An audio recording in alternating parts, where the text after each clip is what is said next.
این ویدیو راجع به اینه که کلا همه چیز راجع به دیجیتال مارکتینگ تا جایی که دانش من به من اجازه میده و تجربیاتم بهتون بگم.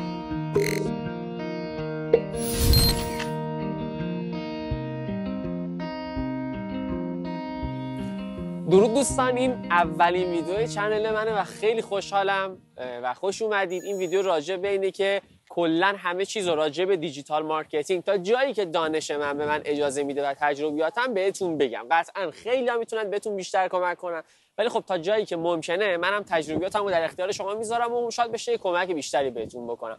و چون صرف اصلا زیاده و خب محیطو میبینید، من تو تهرانم و خب تو خوابگاه زندگی میکنم، مجبورم فعلا اینجا ویدیو بگیرم و خب میخواستم رو کوالگراییمم کار بکنم، همینجوری ناقص شروع کردم. یعنی توی همین شرایط فعلا استارتو زدم تا ببینم نتیجه چی میشه و چجوری ادامه پیدا میکنه. من سرفصل رو توی این موبایل دارم و اینجا میخونم و بهتون دونه دونه توضیح میدم. من یه دونه باکس گذاشته بودم راجع به که سوالاتتون رو راجع به مسیر دیجیتال مارکتر شدن به من بگید و شما هم راجبش بهم گفتید و من اکثر سوالات رو امروز قراره بهش جواب بدم. چیز اولی که گفته بودید این بود دیجیتال مارکتر چیه. ببین، دیجیتال مارکتر همون بازاریابی آنلاینه. این رو اکثرا میدونید، ولی واسه اون حداقل کسایی که نمیدونن هم یه توضیح بدم. ببین، تمام فرایند دیجیتالی که باعث خرید و فروش میشه کار یه دیجیتال مارکتره. ولی خب جلوتر بهتون توضیح میدم که اینا چقدر با هم متفاوتن و ما چند مدل دیجیتال مارکتینگ متفاوت داریم. یکی سئو کار میکنه، یکی بازاریابی برونگراه، یکی بازاریابی درونگراه. پس خیلی متفاوته و بدونید که دنبال یک رشته نیستید. یعنی فقط شما دیجیتال مارکتر نیستید، شما بازم باید برید تو زیر مجموعه دیجیتال مارکتینگ چیزای دیگه هم پیدا بکنید که در ادامه بهتون توضیح میدم. ببین، شاخه‌های دیجیتال مارکتینگ چیه؟ من خودم یه وبلاگ نوشتم راجبش، برید توی وبسایتم، اسمش اینه 20 زیر شاخه دیجیتال مارکتینگ و اون خیلی کامله و منم الان شاخه‌هاشو به صورت کلی بهتون میگم. ببین، اولیش سئو، سئو یا SEO که علما بینشون اختلافه که SEO چیه، سئو چه، حالا به اینا کار ندارم. سئو یعنی چی؟ ببین، ما توی گوگل سرچ میکنیم مثلا خرید مثلا نمیدونم سوپرمارکتی، مثلا خرید نمیدونم دوربین، خرید لپتاپ. اولین سایتی که میاد بالا و روش اد نداره یا اسپانسر نداره اون میشه سئو. یعنی اون یه کارایی کرده که در ادامه هم بهش اشاره میکنم، مثلا محتوا، مثل سئو داخلی خارجی که حالا مدل‌های متفاوتی مثل کلاه سیاه، کلاه خاکستری و کلاه سفید وجود داره.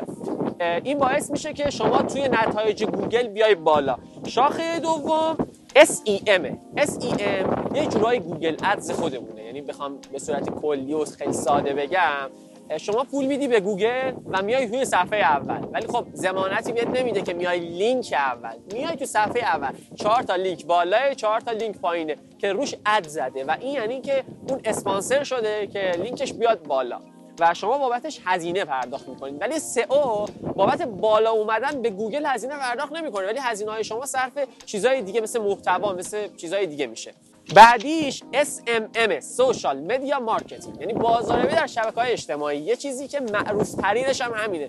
اینستاگرام مارکتینگ جزء دسته‌های SMM. خب و ما خب سوشال مدیاهای زیادی داریم، مثل یوتیوب، مثل توییتر، مثل تلگرام، مثل اینستاگرام، مثل تیک تاک، مثل فیسبوک. البته تو ایران این دو تای آخر زیاد کار نمی‌کنن. مورد بعدی کانتنت مارکتینگه. کانتنت مارکتینگ همه جا جوابه. یعنی تو سایت هست، تو سوشال مدیا هست، تو تبلیغات هست، هر کجا این کانتنت مهمه و یه جمله‌ای که بیل گیتس هم داره، کانتنت از کینگ، و خب واقعا کانتنت پادشاست. بازاریابی ایمیلی یا ایمیل مارکتینگ، خب یه سری از کانال‌های مارکتینگی ما کانال‌های متفاوتی داریم، مثل سوشال مدیا، ادز، سئو، گوگل، اینستاگرام، نمیدونم. یکیش همینه، یکیش ایمیل مارکتینگه که شما میتونید تو این زمینه خودتون رو پروموت کنید و یه جورایی بتونید یاد بگیرید. و بعدی اینفلوئنسر مارکتینگ. اینفلوئنسر خب ما همه جا داریم، تو تلگرام ممکنه باشه، تو لینکدین ممکنه باشه، تو اینستا ممکنه باشه. بعدیش افیلیت مارکتینگ. افیلیت مارکتینگ یه جورایی شبیه دراپ شیپینگ میشه که این روزا هم اونم معروف شده، حالا شاید هم شبیهش زیاد نباشه. ببین، بذار به صورت کلی به توضیح بدم. من یه محصولی دارم، تو میای میگی ببین من محصول تو نمیخوام بخرم ولی واسط مشتری میارم، ولی تو بهم یه پورسانت بده. این میشه افیلیت مارکتینگ. بعدش بازاریابی موبایلیه، اپلیکیشن. مثلا بازاریابی موبایلی این مجموعش خیلی چیزا میشه، ولی خب این موبایل ماست، هر کاری که توی این میکنیم میشه بازاریابی موبایلی. مثلا فکر میکنم SMS هم جزوش میشه. به خود من خب راستشو بگم راجع به بازاریابی موبایلی زیاد اطلاعات ندارم، حتی هیچ کورسی هم راجعش نگذروندم، میترسم که اشتباه بگم، ولی هر بازاریابی که توی این موبایل میشه موبایل مارکتینگ. بازاریابی ویدیویی که ویدیو مارکتینگه، اون هم من اطلاعات خیلی کمی واسه راجبش دارم و سعی میکنم زیاد باهاش ورود نکنم، ولی خب مشخصه ویدیو مارکتینگ. ببین ما یه موقعی یه سری کمپینا ران میکنیم که خب با ویدیو اون داره پروموشن، اون محصول ما داره پروموشن انجام میشه باهاش و این ویدیو بالاخره یک مارکتینگی باهاش روش انجام بشه. یعنی جدا از اینکه جدا از اینکه تدوینگر روش درگیره، فیلمبردار روش درگیره، یک مارکتر هم روی این باید درگیر باشه. بعدیش بازی پادکسته. خب من ممکنه بخوام پادکستم انجام بدم و از اونجا مخاطبای خودم رو جذب بکنم. بعدیش تجزیه و تحلیل وبسایت یا وب آنالیتیکس. وبسایت شما مثلا نرخ پرشش زیاده، بانس ریت داره، خیلی مثلا مخاطبا میان نمیخرن و این کارا رو خب شرح وظایف یه وب آنالیتیکسه و خیلی رشته خفنیه، واقعا ابزارهای خیلی باحالی هم در اختیارتون میذاره. بعدی مدیریت کمپینه، یه کاری که خودم هم توش خیلی کار انجام دادم و خیلی عاشقشم. این مدیریت کمپین میشه همین که یک استراتژی واسه کمپین تبلیغات یا فروشت بچینی از 0 تا 100 که اگه بخوام بگم ویدیو خیلی طولانی میشه، من میخوام یه کلیاتی بگم شما فقط واسه این رشته آشنا بشید. دیجیتال برندینگ، من اطلاعات نسبتاً متوسط یا شاید کمی راجبش دارم ولی عاشقشم. در حد این اطلاعاتو دارم که ببین تو هم باید همینجوری باشی. اگر نمیخوای فوکوس کنی روی این حوزه، تو باید آدمی باشی که بدونی برندینگ چیه. تو باید اون اصول یک پارچه سازی رو رعایت بکنی. اگه بری تو سایت من همه جا 2 تا رنگه یا 2 3 تا رنگه، یعنی یه تمپلیت خاص داره، یا بنفشه یا یه رنگ دیگه اصلا اسمش هم حتی بلد نیستم، یه مایل به خاکی و زرد و اینجوریه، یه دونه هم سرمه‌ایه و یکی هم سفیده و یکی هم خاکستریه و اینا کد رنگی منحصر به فرد دارن، فقط ما از اونها است. مثلا یکی از المان‌های برندینگ میشه، یکیش فونت میشه، یکیش لحن میشه، یکیش شخصیتت میشه و خیلی چیزای دیگه. بازاریابی عملکرد یا پرفورمنس مارکتینگ، چیزی که من عاشقشم. پرفورمنس مارکتینگ همون یه جورایی باعث میشه که عملکردتون بهتر بشه و شما وقتی واسه تبلیغاتتون هزینه میکنید که یک نتیجه‌ای دریافت کرده باشید. بعدیش داده‌کاویه، اصلا اینو نمیدونم، واردش هم نمیشم، ولی خب همون دیتا ماینینگ اگه میخواین سرچ کنید انگلیسی، چون تو ایران هم خیلی فکر کنم داده‌های کمی راجبش داریم، سرچ کنید دیتا ماینینگ، اطلاعات خوبی بهتون میده. من خودم این مقاله رو که نوشتم باز تو مقاله خودم هم اطلاعاتی راجبش هست، ولی خب با داده ها کار داره. اگه شما خیلی داده ها رو دوست دارید میتونید با این جلو برید. بعدش گیمیفیکیشنه. دیدید یه سری از برندها بازی سازی انجام میدن، یعنی چیکار میکنن؟ میان میگن که فلانی تو بیا اینقدر از من خرید کن، اینقدر سکه بهت میدم، اون سکه رو تو میتونی اینجاها خرج بکنی. این کارا باعث میشه که همون گیمیفیکیشن انجام بشه. بعدیش مارکتینگ اتوماسیونه که به پلتفرم‌های نرم افزاری برای خودکارسازی وظایف و فرآیندهای بازاریابی تکراری. این مثلا میگم من میخوام یه سری پیامک بزنم توی اتوماسیون مارکتینگ، من میگم که این پیامک رو بزن، این آدم اگه توی این لینک کلیک کرد این پیامک براش بره، ولی اگه کلیک نکرد دوباره فلان پیامک رو بزن، دوباره کلیک نکرد دوباره فلان پیامک رو بزن، ولی از یه جایی به بعد دیگه بهش پیامک نزن. خب این اتوماسیون، کار اتوماسیونه که انجام میده و خیلی نرم افزار گرونیه. بعدیش کپی رایتینگه و کپی رایتینگ کار داره با نوشتن. کپی رایت فرق میکنه با کپی رایتینگ. ببین طرف بهترین کلمات رو استفاده میکنه واسه تبلیغ. مثلا کسی که بیلبوردها رو مینویسه کپی رایتره. بعدیش یو ایکس رایتینگه. یو ایکس رایتینگ ببین مثلا میگم توی سایت هایی که یوزر زیاد داره مثل دیجیکالا خیلی تاثیر داره که حتی نوشته مثلا سبد خرید چی باشه، افزودن به سبد خرید باشه، خرید محصول باشه یا چیزای دیگه. اینم میشه جزو همون کاتگوری یو ایکس رایتینگ. این اون 19 و یا 20 تا شاخه‌ای بودش که خیلی مهم بود و شما باید یکی از اینا رو انتخاب کنید. حالا اینا رو من بهتون گفتم، حالا اینکه اینا رو باهاش چیکار کنید و باز در ادامه بهتون میگم. بعدی این بودش که حقوق دیجیتال مارکتر چیه. ببین دیجیتال مارکتر یا کارآموزن یا جونیورن یا سنیورن یا مدیرن. خب حقوق یک کارآموز از 4 تومن شروع میشه، یعنی بعضی جاها پول نمیدن ولی بعضی جا بین 4 تا 8 تومن میده. حقوق یک جونیور بین 8 تا 10 تومن، حتی بعضی جا 12 تومن هم میدن. حقوق یک سنیور ببین ده تقریبا 16 18 20 تومنه، بستگی داره کجا داری کار میکنی، ممکنه یه جا کار کنی به 14 تومن بده. و حقوق یک مدیر بین 18 تا مثلا 25 تومنه. ولی خب آینده شغلیش چیه؟ آینده شغلیش اینه که تو همیشه نباید بمونی رو دیجیتال مارکتینگ. ببین یه جایی بعد تو میتونی مدیر مارکتینگ بشی، میتونی بری جلوتر مثلا مدیر عامل بشی، چون بالاخره مارکتینگ بزرگترین بخش اون کسب و کار. البته ما تو کلاسامون که شرکت میکنیم میگن نگید اینو، میگن نگید که مثلا فروش بهتره، مارکتینگ بهتره، نمیدونم اچ آر بهتره، پی آر بهتره. همه با هم دست به دست هم میدیم تا یک سازمان رشد کنه. چقدر زمان میبره متخصص یا جونیور بشیم؟ ببین من فکر میکنم اگه بخوای واقعا خوب پیش بری و خوب به تو بذاری یا 100 تو بذاری، فکر میکنم شاید 6 ماه جونیورت کنه یا 6 ماه تا 1 سال جونیورت کنه و از 1 سال به بعد دیگه کم کم میری واسه سنیور شدن. ولی واسه سنیور دیگه 4 سال سابقه کار مفید نیاز داری. نهایت رشد یک دیجیتال مارکتر هم که بهتون گفتم، میتونید همون مدیر عامل، ببین مدیر عامل تهشه دیگه. یعنی مثلا شما از دیجیتال مارکتر میرسید به مدیر دیجیتال مارکتینگ، بعد میگید که آقا میخوام بازم خیلی خودمو گسترش بدم، میشی بعد مدیر مارکتینگ کم کم که دوست داشته میتونی مدیر عامل هم بشی. خب چون مخصوصا واسه شروع کسب و کار مارکتینگ خیلی مهمه، واسه ادامهش، واسه توسعهش واقعا مارکتینگ بخش مهمه. ولی خب واسه مهاجرتت هم خوبه، واسه کسب و کار شخصیت هم خوبه، خیلی خوبه در هر صورت. شخصیت یه دیجیتال مارکتر از من پرسید، این زیاد نمیدونم تاثیر داره یا نه، ولی من فکر میکنم که اون دیجیتال مارکتر اگر آینده‌گرا باشه، اگر صبور باشه، اگر تحلیلگر باشه و اگر خلاق باشه، خیلی میتونه رشد بیشتری داشته باشه نسبت به بقیه آدما. گفته بودید که از کجا شروع کنیم؟ ببین من میگم که آموزش رو ببین، عمل هم بکن. من یه اشتباهی که کردم، حالا در جلوتر تجربه خودم هم میگم، من آموزش دیدم عمل نکردم، کمالگرا بودم. اول ویدیو هم گفتم میخوام ناقص شروع کنم.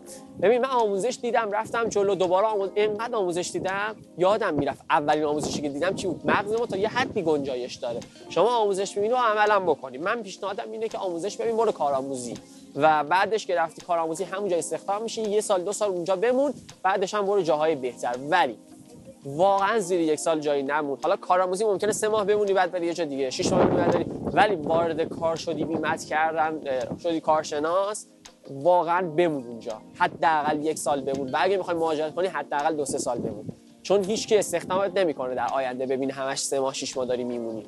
از کجا شروع کنیم؟ خب آموزش کارآموزی که گفتم هر دو تا با هم باشه و هدف مشخص کنید واسه خودتون، هدف آیندهتون چیه. و ببین مثلا تو اگه میخوای مدیر دیجیتال مارکتینگ بشی، باید سعی کنی جنرالیست بشی، ولی واسه اولش نباید جنرالیست بشی، باید یک حوزه رو انتخاب کنی که بهش علاقه داری، که جلوتر بیشتر راجعش توضیح میدم و همون رو استارت بزنی. تحصیلات دانشگاهی گفتی، تحصیلات دانشگاهی ما دیجیتال مارکتینگ نداریم، یعنی چیزی نداریم به عنوان دیجیتال مارکتر. ما یا مثلا کارآفرینی داریم یا ام بی ای داریم. ام بی ای که اصلا فکر کنم از لیسانس بعد، ولی خب میتونید مؤسسه ها شرکت، خودم مؤسسه ام بی ای شرکت کردم، ولی من پیشنهادم اینه که دانشگاه داشته باشی خوبه. میتونی آیتی باشی، حالا آیتی هم ربطی نداره ولی میتونی باشی، ولی مدیریت بازرگانی هم مرتبطه تقریبا. ولی اگر نداشتی مهم نیست، سعی کن خودتو با دوره ها کاور کنی، دوره های مدیریت دیجیتال مارکتینگ که جنراله، دوره های بازاریابی آنلاین، دوره های نمیدونم محتوا، تبلیغات، البته بستگی داره که چه رشته انتخاب می‌کنی. حالا همین میخوام برسم چجوری رشته انتخاب کنی. بین شاخه‌هایی که گفتم 19 یا 20 تا گفته بودم، 2 تا 3 تا رشته رو انتخاب کن که به هم مرتبط باشن. من فکر میکنم که تو باید مثلا میگم تو سوشال مدیا مارکتینگ رو انتخاب میکنی، کانتنت مارکتینگ رو انتخاب میکنی با تبلیغات توی سوشال مدیا، اینا به هم مرتبطن. خب اینجوری با انتخاب کنی. مثلا وب آنالیتیکس رو انتخاب میکنی، پرفورمنس مارکتینگ رو انتخاب میکنی با سئو، اینا حداقل به هم مرتبطن. ولی تو نمیتونی سئو رو انتخاب کنی، سوشال مدیا رو انتخاب کنی، دیتا ماینینگ رو انتخاب کنی، گیمفیکیشن رو انتخاب کنی. ببین اینا به هم مرتبط نیستن. چجوری میخوای یاد بگیری، کجا میخوای شروع کنی؟ میدونی چرا میگم؟ تو وقتی سئو یاد میگیری، خب مثلا سرچ کنسول هم یاد میگیری که یک ابزاره، مثلا میری اصول یه وبسایت رو یاد میگیری، مثلا میری چیزای دیگر رو یاد میگیری، گوگل آنالیتیکس رو یاد میگیری. خب اینا دقیقاً یه چیزای مشترکی داره با پرفورمنس مارکتینگ، اینا چیزای مشترکی داره با وب آنالیتیکس. پس اینطور جلو مینداز. واسه همین میگم 2-3 تا حوزه یا 4 تا حوزه مرتبط به هم انتخاب کن. مورد دیگه ای که هست توی انتخاب اون حوزه، باید اول به شخصیت توجه کنی. ممکنه شخصیت جوری باشه که عاشق اعدادی، عاشق آنالیز کردن دیتایی، خب قطعا پرفورمنس مارکتینگ و وب آنالیتیکس برات خیلی مناسبه. ولی اگه متنفری ازش، خب سوشال مدیا مناسب تره، خب کپی رایتینگ مناسب تره. اگه ذهنت استراتژی محوره، خب مدیریت کمپین، استراتژی دیجیتال، برندینگ، اینا خیلی واسط مناسبه. پس ببین شخصیتت چیه و طبق اون انتخاب بکن. و مورد بعدی که چند تا چیز باید بهش توجه کنی، یک امکان دورکاریه. کار جوری باشه که بتونی دورکاری هم کار بکنی با سازمان ها و شرکت ها، یا بتونی پروژه قبول کنی. یعنی من بتونم با یک جای دیگه هم کار، مثلا ببین محتوا نویسی چیزی که من میتونم دورکاری کار کنم، خب ولی یک مدیر دیجیتال مارکتینگ اکثر اوقات باید تو سازمان حضور داشته باشه و نیازه که اون آدم باشه و این ممکنه کمتر پیش بیاد مگر اینکه مشاور دیجیتال مارکتینگ باشی. خب اینجا میتونی. و امکان مهاجرت داشته باشی. امکان مهاجرت خیلی مهمه، واسه هر کسی مهمه. و خب مثلا رشته‌های مثل پرفورمنس، مثل سئو، مثل تبلیغات، اینا امکان مهاجرت خوبی هم داره براش. ببین یه نکته دیگه که خیلی مهمه باید بهش توجه کنی، سخت بودن کاره. کاری رو انتخاب کن که از سخت بودن گریت در بیاد. چرا؟ ببین اینستاگرام آسونه، واسه همین پر از مدرس زرد و آشغاله. خب و واسه همین کلی آدم هم میرن سراغش. وقتی آدمای زیادی میرن سراغ ارائه دهنده خدمات زیاد میشه، همون بحث عرضه و تقاضا در میاد. یعنی وقتی عرضه زیاده تقاضا کمتره، هزینه میاد پایین. پس سوشال مدیا مارکتر تقریبا پول کمتری در میاره تا یک پرفورمنس مارکتر و سئو کار. خب و اینم بهش توجه کنید. من خودم سوشال مدیا کار بودم، دارم میرم رو پرفورمنس گریه من داره در میاد، اینقدر سخته. ولی ببین اونقدر دیگه سخت نیست، ولی سخته. خب نسبتاً یک رشته سختیه، ولی من میدونم که چون رویا فروش توش نداریم و خب من خیلی بهش علاقه‌مندم. و پرفورمنس یک علم جدیده، سئو یک علم قدیمه. سئو طرف شاید 10 سال داره کار میکنه و خب معلوم نیست هم آیندهش چی میشه. حتی ممکنه پرفورمنس هم آینده خوبی نداشته باشه، ولی در کل پرفورمنس علم جدیدیه. سازمان‌های بزرگتر خیلی بهش نیاز دارن و من خیلی دوستش دارم و چون با دیتا خیلی دوست دارم. حالا دوره‌های خوب و بد چیه؟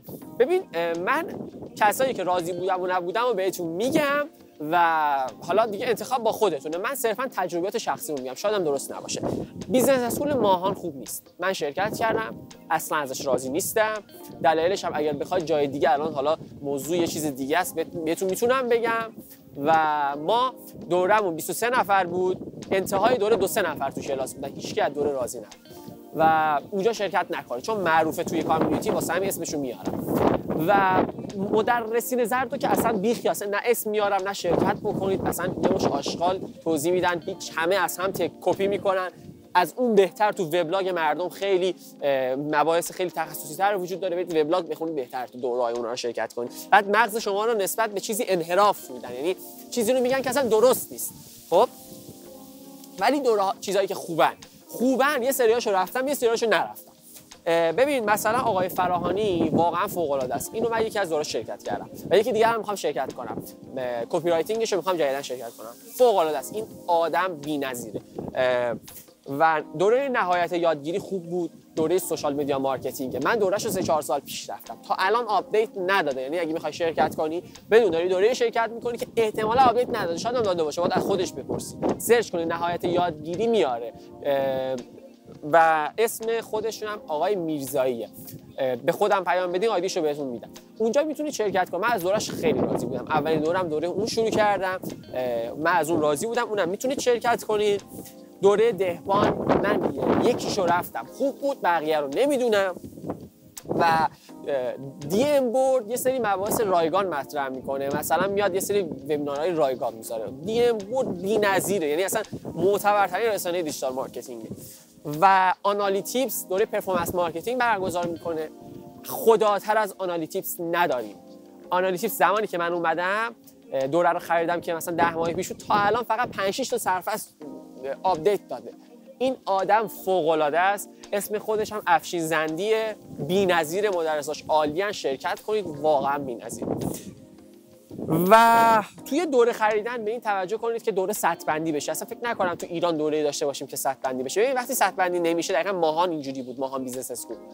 ببین توی دورش میگفتش که مثلا حرفای تخصصی نمیزد، من میگفتم، من و خیلی دیگه میگفتیم آقا تخصصی به ما توضیح بده، اینا رو ما میدونیم. تخصصی توضیح میداد، بعد اونی که بلد نبود میگفت آقا من هیچی دارم نمیفهمم. اینجوری بود که همه از دوره ناراضی شدیم. یکی از دلایلش بود. و پس خیلی مهمه که دوره سطح بندی بشه که فکر نکنم هیچ دوره این کارو انجام بده.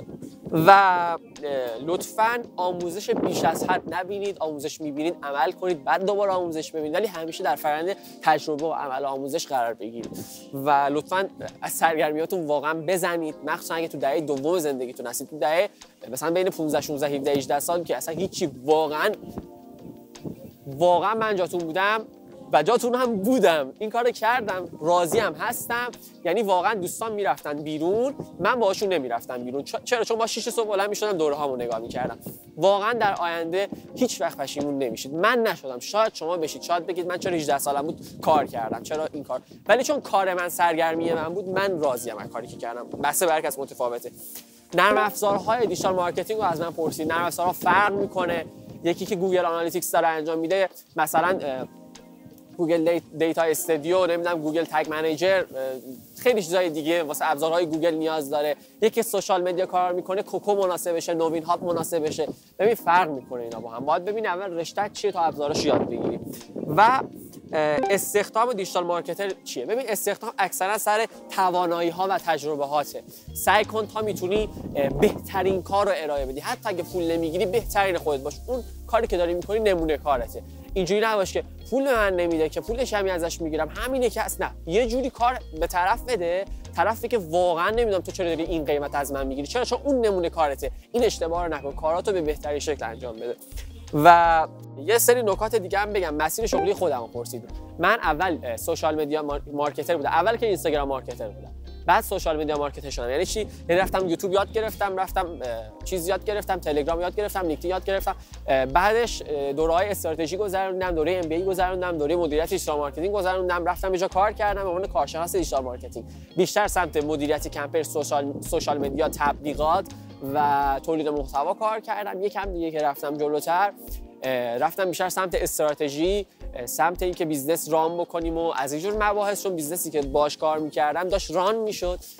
الانم که در حال حاضر تو سواید واحد سینماتیکت مشغول به کارم و اونجا هم کارهای پرفورمنسی قراره بکنم، هم کارهایی که بیشتر به وب مرتبط، مدیریت کمپین و اینها. حالا بیشتر خودم دارم میرم سمت پرفورمنس مارکتینگ، کلا سمت وبسایت ها و این تمام روند کاری من بود. امیدوارم که این ویدیو براتون مفید بوده باشه.